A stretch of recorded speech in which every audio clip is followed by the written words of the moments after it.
Perkenalkan, nama saya Zevina Urotuluska dengan NIM 2304040007 dari Prodi Bahasa Indonesia Unit 1. Perkenalkan, saya Windy Fabela dengan NIM 2304040026 Prodi Pendidikan Bahasa Indonesia Unit 1. Perkenalkan, nama saya Lydia Rahma Sartono dengan NIM 2304040019. Nama saya Lydia Cynthia Sari dengan NIM 2304040005 Prodi Pendidikan Bahasa Indonesia Unit 1. Di sini bersama saya, Zevina Urotuluska, saya akan menjelaskan pengertian teori perkembangan. Teori perkembangan dapat didefinisikan menjadi berbagai perubahan yang dialami oleh seseorang maupun organisme menuju tingkat kedewasaannya, maupun kematangannya yang pada umumnya terjadi secara sistematis yang memiliki arti saling bergantung antara satu sama lain maupun saling mempengaruhi.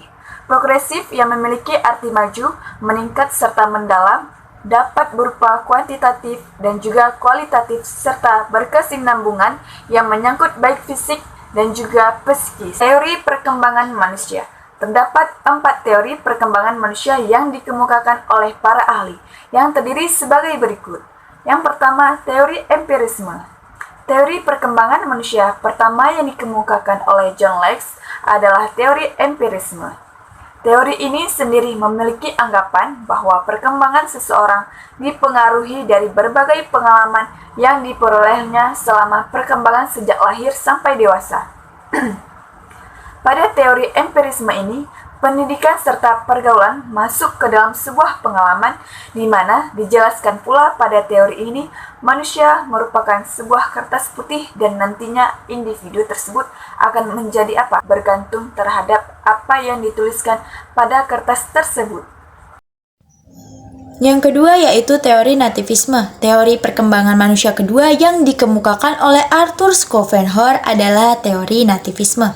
Pada teori ini, perkembangan manusia dipengaruhi oleh berbagai faktor yang dimiliki individu tersebut sejak ia dilahirkan. Pada teori nativisme ini ditegaskan bahwa individu membawa sifat tertentu yang menjadi faktor pengaruh dan penentu keadaannya. Teori ini juga beranggapan bahwa faktor pendidikan serta lingkungan tidak memiliki pengaruh terhadap perkembangan manusia.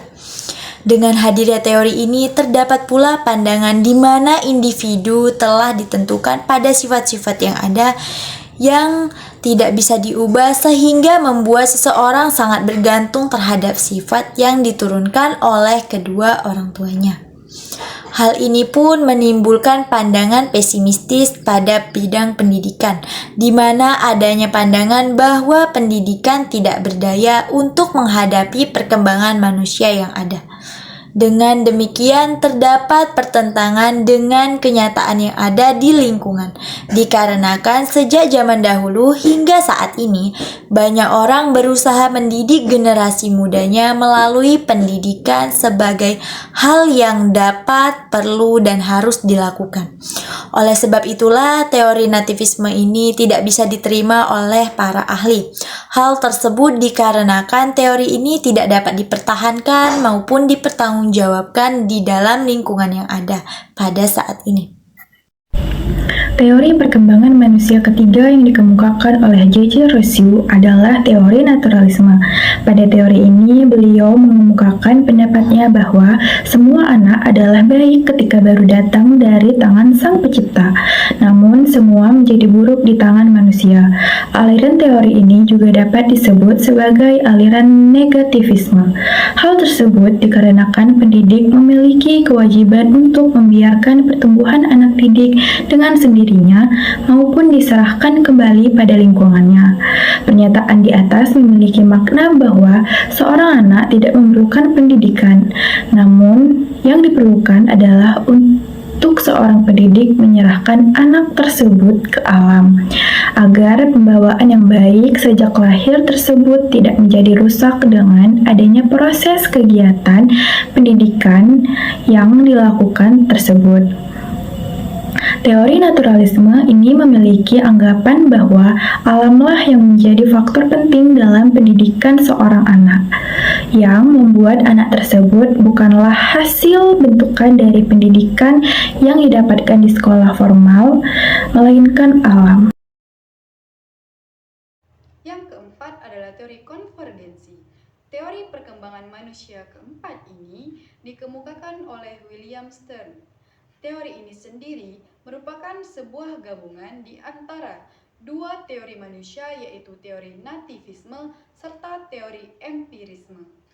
Pada teori konvergensi ini dikemukakan bahwa pembawaan serta pengalaman pada perkembangan manusia memiliki peran yang sangat penting, di mana antara lingkungan orang tersebut berada dengan bakat yang dimiliki sejak lahir saling mempengaruhi satu sama lain.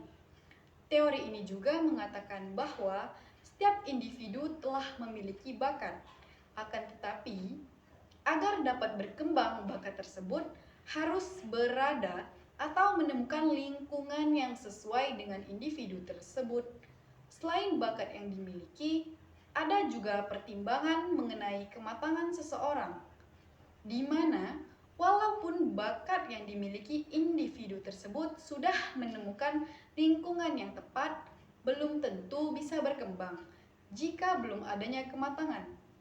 Contohnya sendiri, kita lihat pada anak yang berumur 6 bulan, di mana dia belum dapat berjalan walaupun dia hidup di lingkungan manusia lainnya, karena belum adanya kematangan tersebut.